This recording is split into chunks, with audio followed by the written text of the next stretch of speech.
Honorable members of the European Parliament, thank you for allowing me to speak. My name is Agnes Polepole Ledov. I'm Tanzanian living in Denmark, and I stand before you today not merely a witness, but as a voice for the voiceless, the terrorized, and the exile.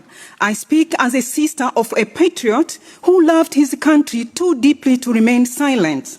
My brother Humphrey Polepole devoted much of his life saving Tanzania.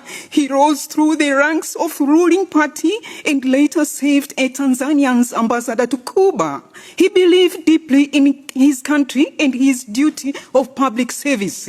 Yet when he began speaking openly about corruption, injustice, and the growing erosion of democratic freedom, he became a target. The consequences of our family were devastating. My elderly mother was repeatedly harassed. My sister was abducted and brutally assaulted. We live under constant intimidation. Then on the night of the 6th October 2025, my brother was taken. Witnesses have alleged the involvement of security officials. Blood was left behind. Humphrey disappeared. Since that night, we have heard nothing. No answers, no accountability, no justice. Every day my family lives with the agony of not knowing of the fate of our loved one. It is cruelty that families should ever have to endure. Suddenly, Humphrey case is not an isolated one. Across Tanzania, journalists, opposition figures, Tundu Lissu, human rights defender, and ordinary citizens have faced intimidation, imprisonment, violence, and enforcement disappearance. For exercising rights, they should belong to every human being.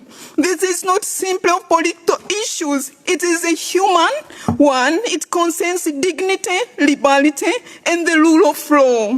I respectfully ask this Parliament to call for the independent international investigation into the disappearance of Humphrey Polepole and all reported cases of abduction and enforcement disappearance in Tanzania. I ask you to demand accountability from the Tanzanian authorities and to ensure the human rights remain central of the European Union engagement with Tanzania. And if serious violation continue with investigation consequences, I ask you to consider targeted sanction against those responsible, not to punish a nation, but to protect its people, that the people of Tanzania deserve the same freedom that European rights cherish. The freedom to speak, to participate in public life, and to live without fear. Today, I ask you to stand with the families who are still waiting for answers. Stand with those who have been silenced. Stand with those who have loved ones in the south and have been confirmed killed by security organs. Stand with those who have disappeared. And above all, stand with the Tanzanian people in their pursuit of justice, dignity, and freedom. My brother's fates remain unknown, but silence must not be the final answer until the truth is known, until those responsible are held accountable, and until every family can live without fear and the struggle continues. I ask you today, stand on the side of truth. Stand on the side of justice. Stand with the people of Tanzania. Thank you.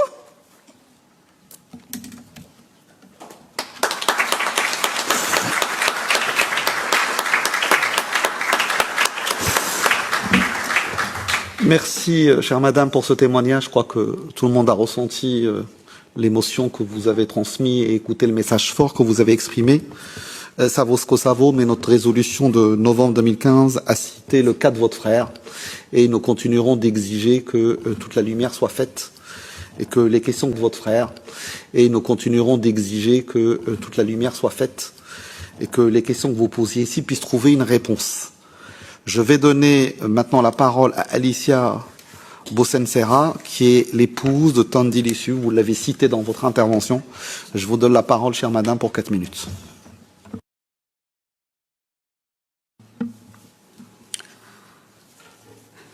Ladies and gentlemen of the EU Parliament Subcommittee on Human Rights, thank you for the opportunity to address you today. I'm here to express my views about my family experiences.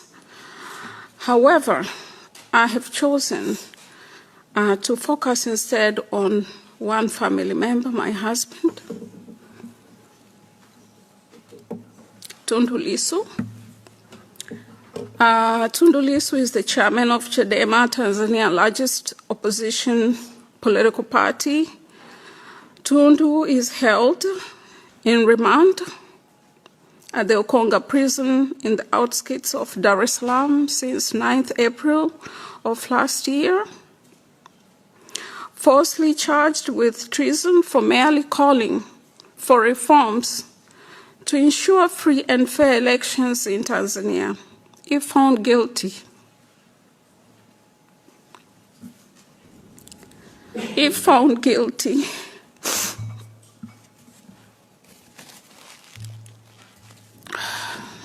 he would be sentenced to death.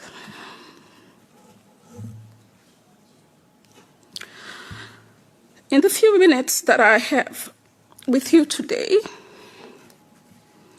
I want to underscore the many years of abuses Tundu has endured in his fight for the rule of law, democracy, human rights, and a government that is accountable to its citizens. I hope you will agree with me that those who fight for the rule of law, human rights, and democracy in Tanzania, as in other countries, need concrete assistance and support from the international community, because these are people who work peacefully to promote and protect universally recognized human rights. Tundu, for 3 decades, worked for people-centered peaceful reforms in Tanzania with his master's degree in law. He became a senior advocate, a former president of the Tanzanian Bar, a former member of parliament for Singida East for nearly 10 years, a former vice chairman of Chadema, and presently the chairman of Chadema. His commitment to public service is no doubt unquestionable. Tundu's entire adult life has been dedicated to improving broken systems and championing progressive change. He has tirelessly fought for legal rights and public policies for the underrepresented and the general public at large. In 2017, his vocal opposition in Parliament, assassination attempt.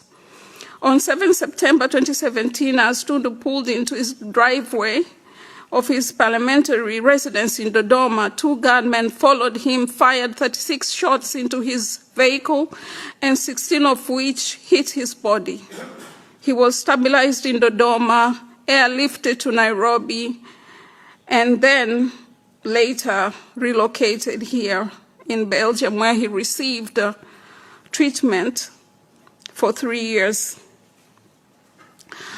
To date, I do recall how one day while in Nairobi, I was told to park and leave a premise which was less than 500 meters from the hospital because some social alarm had been raised to the effect that a person